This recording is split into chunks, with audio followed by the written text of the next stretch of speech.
Hello, and welcome to this week's edition of Checks and Balances TV. I'm your host, Matthew J. Reddick, and I'm committed to giving you the truth you need to financially succeed.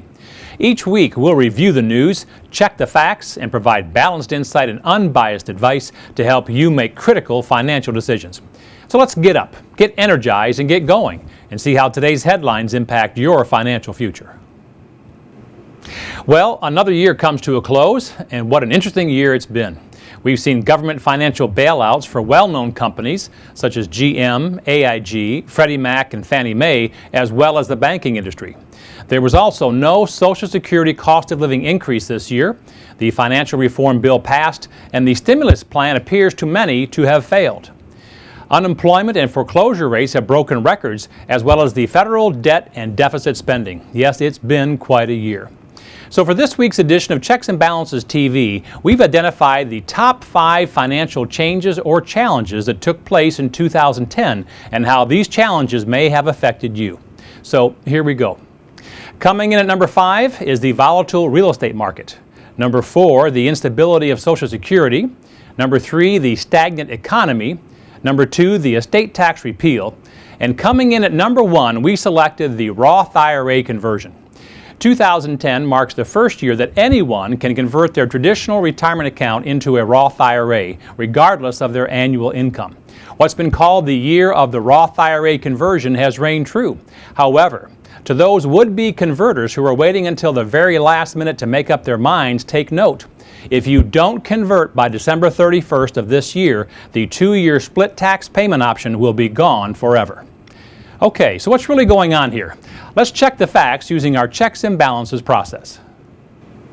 Let's now review each of the top 5 financial changes or challenges in 2010, beginning with number 5, the volatile real estate market. The mortgage meltdown and falling home prices had a lot to do with the initial tumble into the recession of 2007. As a result, we are continuing to experience record high foreclosure rates across the country. According to a survey performed by RealtyTrac, 48% of homeowners with a mortgage admitted that if their mortgages were ever upside down, they would consider walking away from their monthly obligation and let the lender take back the property. Well, September of this year saw a record number of foreclosures in a single month, with more than 100,000 homes seized by lenders. Coming in at number 4 is the instability of Social Security. This year, the Social Security program celebrated its 75th anniversary by paying out $29 billion more in benefits than it took in through taxes. They attribute the deficit to the rise in unemployment, bringing with it the fall in tax revenue to the IRS. Social Security may bounce back for a few years if the economy recovers fast enough, but the Social Security Administration admits that as of 2016, the program will run at a permanent deficit until funds are completely exhausted in 2037. Coming in at number 3 is the stagnant economy. The economy has seen little improvement the last year. In mid-2009, it was announced that the recession was officially over, even though many Americans failed to see it that way. And although the country is not technically in a recession, the nation's unemployment rate climbed to 9.8% in November, which was a 7-month high. The poor economy has also led the Social Security Administration to halt any COLA increases, which is the cost of living allowance for retirees and the disabled in 2011, which is the 2nd year in a row. Coming in at number 2 is the estate tax repeal for 2010 only. For the first time since 1916, there was no federal estate tax due this year upon anyone's death, thanks to the Bush tax cuts. In previous years, the estate tax rate was 55% with a $1 million exemption. Congress is expected to vote sometime this month on what the estate tax rate and exemption will be for 2011 and beyond.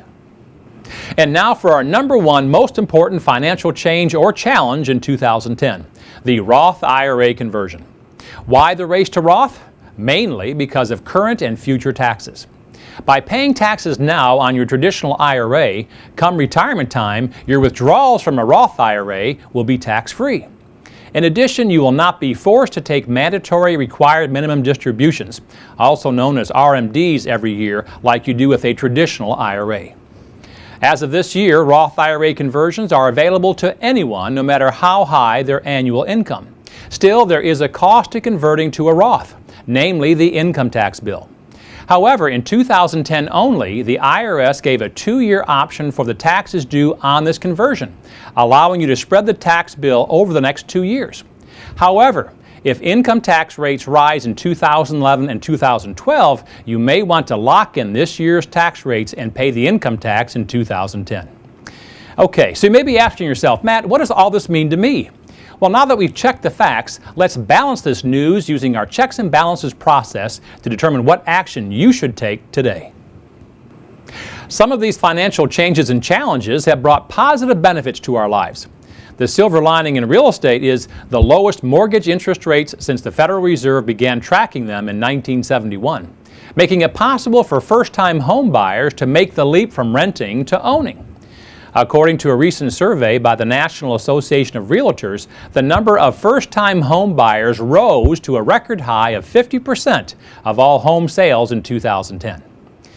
And of course, the Roth IRA conversion can potentially give millions of future retirees tax-free income when they need every penny the most.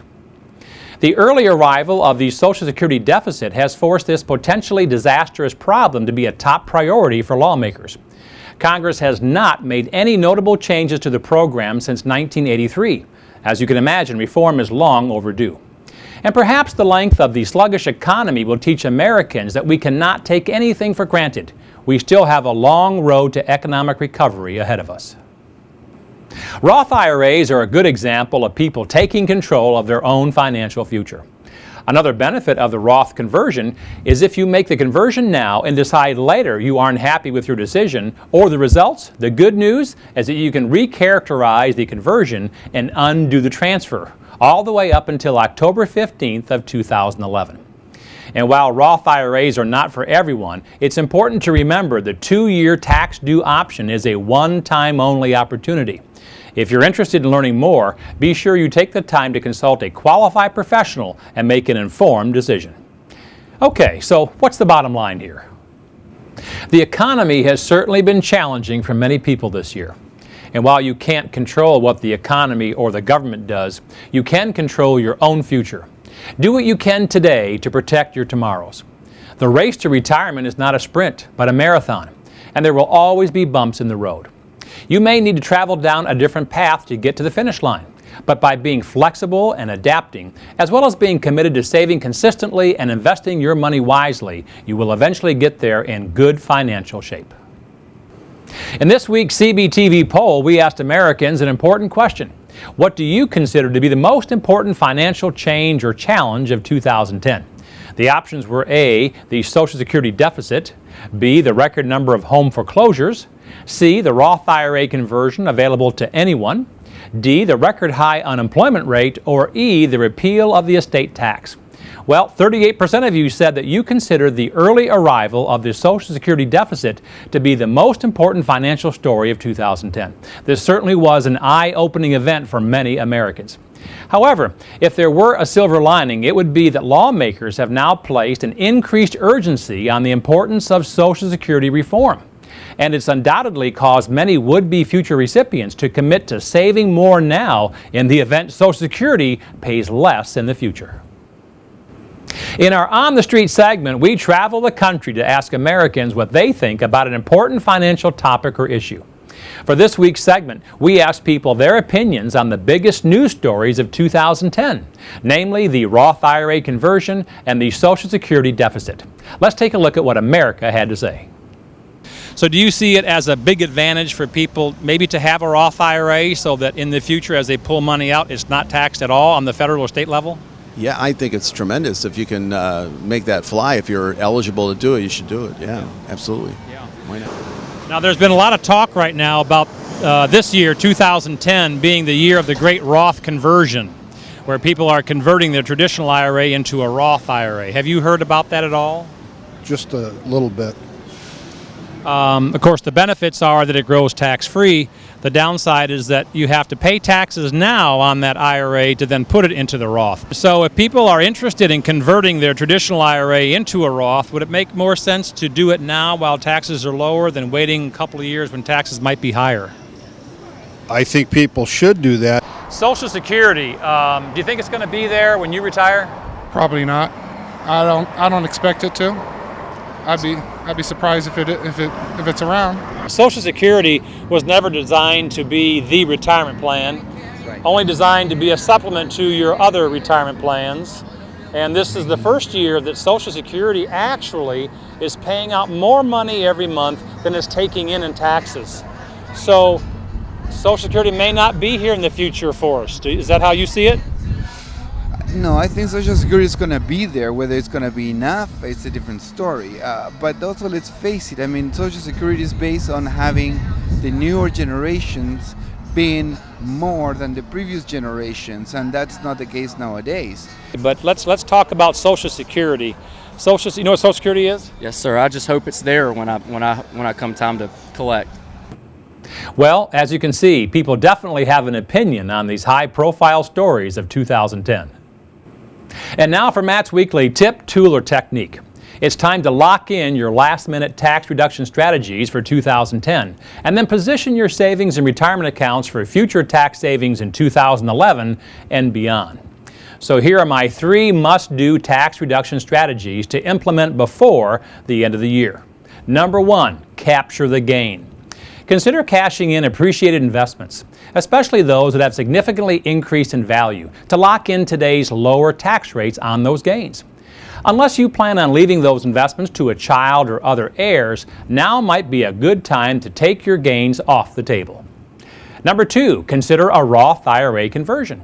Right now, you can either lock in 2010 income tax rates or take advantage of the 2-year payment option, but you must act fast before year end. Remember, there are no taxes due with a Roth IRA when receiving distributions in retirement, saving you from potentially higher tax rates in the future. And number 3, give to a worthy cause. Charities depend on the generosity of others to survive. I encourage you to donate to your favorite nonprofit organization. The amount you donate will be tax deductible for you, and you'll be helping others in need. Now is the time to realize that neither the government nor your employer is responsible for the success of your retirement. You are. Learn the lessons of 2010 and take control of your own financial future. This is the only plan you can truly count on. Mark your calendars for the next installment of our Truth About series. This upcoming episode is on the truth about mutual funds. You will learn the pros and cons, both sides of the coin on this important financial product, so you'll know if it's the right investment for you. And be sure to friend our Facebook page and subscribe to our YouTube channel to gain access to the lighter side of finance. For more information on how to become a checks and balances savvy consumer and to download any of our free reports, visit the download section of our website. Also, be sure to get your copy of the Financial Freedom Personal Checkup, a free report that shows you how to make confident, informed decisions about money and life. And while you're on the site, remember, your voice counts. Be sure to take this week's poll and visit our Tell Us What You Think section to share your opinion. Make your voice heard. And finally, remember that only you can control your financial future. You can succeed. You just need confidence and determination. I'm Matthew J. Reddick from Checks and Balances TV. Be sure to join us next week when we'll discuss financial resolutions, how to become financially fit in 2011. Until then, spend less, save more, believe in yourself, and make it happen.